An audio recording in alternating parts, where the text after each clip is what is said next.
Your cutoff game needs to be much stronger. Oh no. Welcome to GodstyleBilal TV.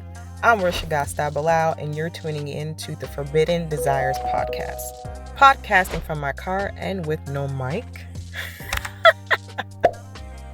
We talk about different topics, real life experiences, and the forbidden discussions of real life journeys.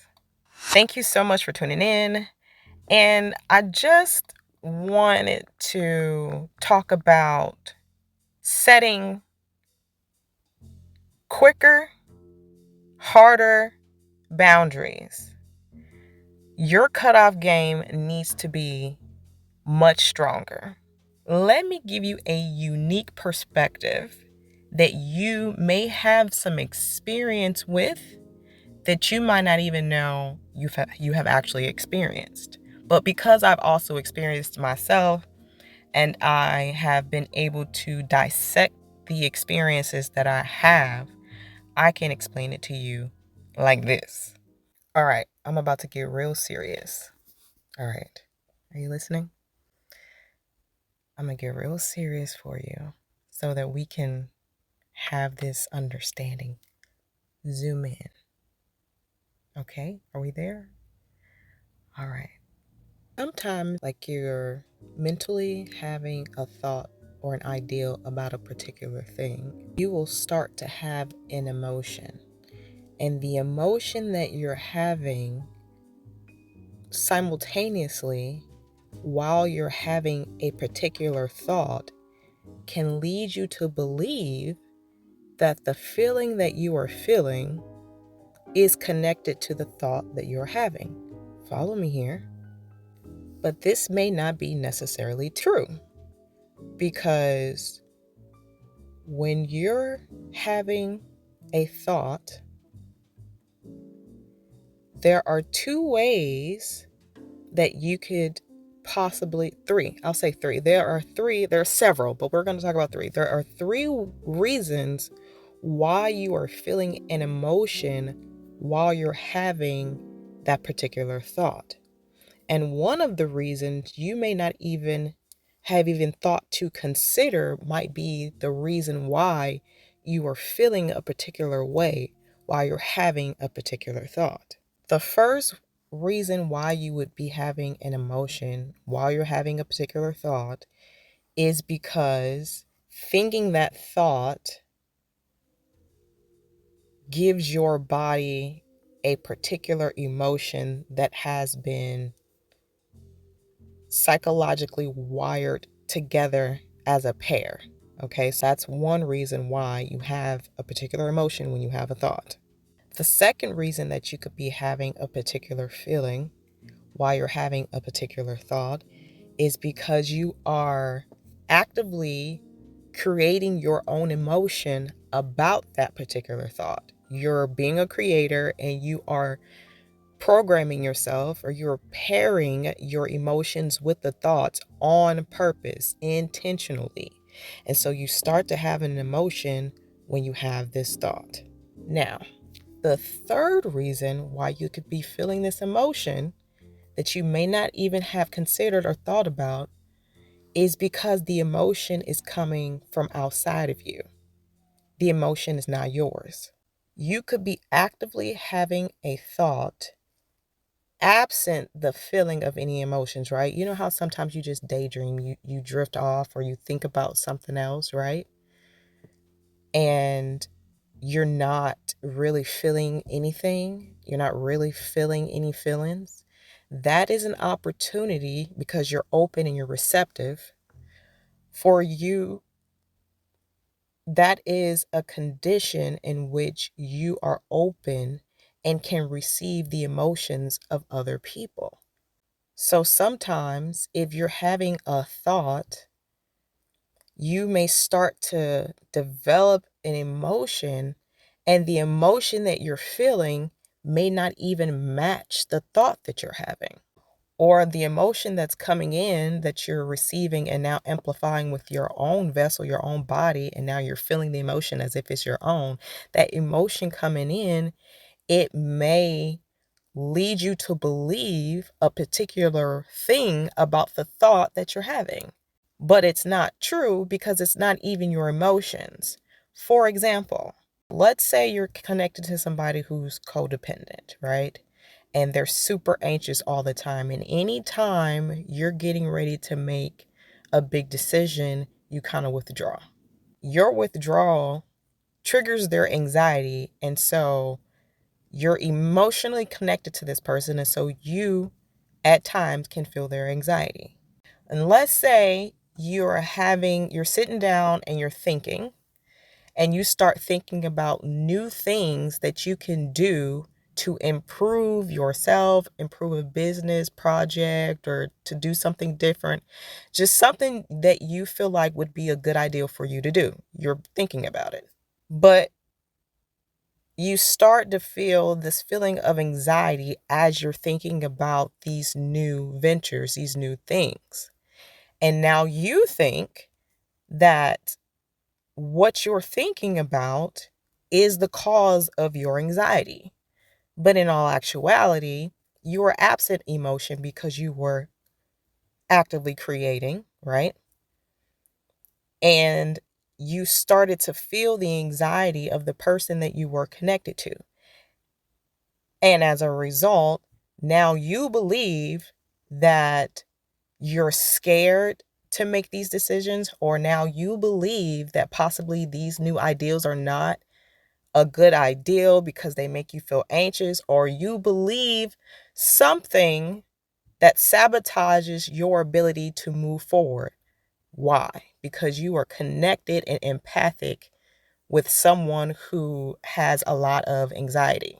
So this brings me to my first point, which is number one, you have to know yourself well enough to know when you're feeling your feelings and when you're feeling somebody else's feelings. You're not going to be able to pinpoint or to bring a clear understanding to what you are feeling versus what you are feeling from somebody else unless you have a relationship with yourself, unless you have watched yourself and observed yourself enough to know how you react in certain situations, why you react that way, where does it come from? Given a certain scenario, this is how I would feel, or this is how I would see it. Or when there's nothing going on, when there's nothing happening, this is typically the way I feel when I'm not connected to anybody. So it requires a level of self-awareness and self-reflection that would have you isolated sometimes. It'll have you spending time by yourself because you need to know who you are absent all other energies outside of you. Because if you don't know who you are absent all energies outside of you, you could confuse somebody else's energy with yours. So that's number one. You need to really get to know self. And then this brings me to my second but most important point. You need to have a stronger, faster cutoff game. If you have no standards and no boundaries, you will attract people who have no standards and no boundaries. It's going to manifest in different ways. It's going to look different with different people. But the end result of that situation will be two people who have attracted each other because they equally lack certain characteristics and aspects of a personality that would need to go together. So no matter what's going on, if you are vibrating at the same space and frequency as that person, y'all are going to meet each other on leveled playing field. So it's, it's y'all going to sync up, y'all going to come together. So whatever is happening with that person, you can bet your bottom dollar that that is a reflection or an inverse experience of who and what you are. Having a cutoff game just means that you have boundaries and standards and you're willing to enforce them. Okay? So when I say your cutoff game needs to be faster and stronger, I'm saying you need to be able to recognize in people the traits and the things and the ideals and the actions that are counterproductive to who and what you are. Again, that requires you to go and find out who you are. And then you lay the groundwork so that you can make sure that you are protecting your energy, that you are strengthening your own spirit and the essence in which you are supposed to be expressing yourself and showing up here. But when your cutoff game is clear, you got clear standards, you got clear rules, you got things that you will and will not do, and you're disciplined enough to follow through with those things, when you have it like that, your cutoff game gets faster and it gets stronger, and you are able to live a more peaceful life. You are able to live any type of life that you want to, because you have the tools and the skills to be able to let in what you want and to push out what you don't. A lot of people right now are walking around attracting things, pulling in things, because they don't understand that that's where their frequency is vibrating. And they don't understand that that's where their frequency is vibrating because that's where their mind is. And their mind is there because they've been programmed to be there. And the program that's got them there is just subconscious statements and ideals and beliefs that have been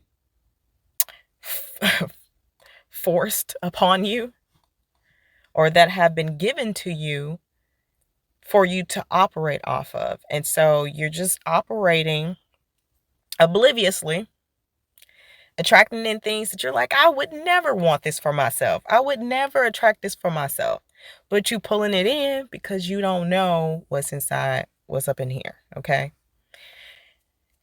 This is why I created the 2-week, 1 hour a day course. It's called Identifying 57 Toxic Patterns That Cause Toxic Repetitive Cycles. If you are trying to get into a space to where you can have more control over your life, where you can be more peaceful if that is what you choose to do, where you can start to create conditions that will allow you to attract in the right energy, because that is the big problem. We're walking around, we don't know what's in our subconscious. And as a result of not knowing what's there, we're doing things and we're saying things and we're behaving in ways that are bringing in things that we know we don't want. And so I created this course to help you with that, because I personally used to be there. I was in a space to where I was attracting in things and I didn't understand why. And I felt like I was working so hard to get to where I wanted to be. But once I got down to the science of it all, I understood where I was going wrong. And so I was able to reprogram myself, and I was able to do the things that were necessary in order to get me to a space that will allow me to be in an emotional state that I want, to be peaceful, that allowed me to put up standards and set boundaries, good ones, that were going to be advantageous for me and who I am and what I want. So if you want to check that out, I'll leave for this first episode, I will leave a coupon code for that course so that you can get a discount. And if you enjoyed your time here, please make sure that you head on over to www.GodstyleBilal.com in order to leave me a gift or a tip. Thank you so much for tuning in. I hope that you were able to get something from our little interaction today. Please make sure you hit that like button. Please don't forget to subscribe for more, and I'll see you in another one.